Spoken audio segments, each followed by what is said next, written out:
యువరాజ్ సింగ్ తండ్రి యోగరాజ్ సింగ్ ఎంఎస్ ధోనీపై సంచలన ఆరోపణలు చేసిన విషయం తెలిసిందే.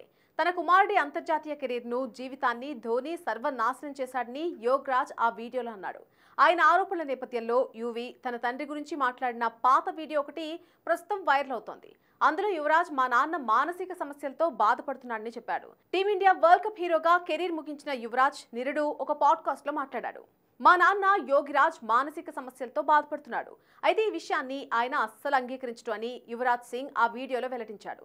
ఈ వీడియో చూసిన వాళ్ళంతా అవునా, అందుకనే ధోనీపై యోగిరాజ్ అభ్యంతరకరమైన ఆరోపణలు చేశాడా అని కామెంట్లు పెడుతున్నారు.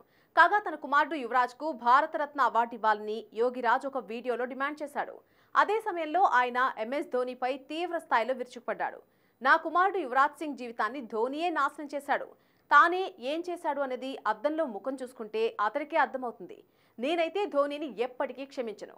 అతడు గొప్ప ఆటగాడే, కానీ నా కొడుకు యువీ కెరీర్ను దెబ్బతీశాడు.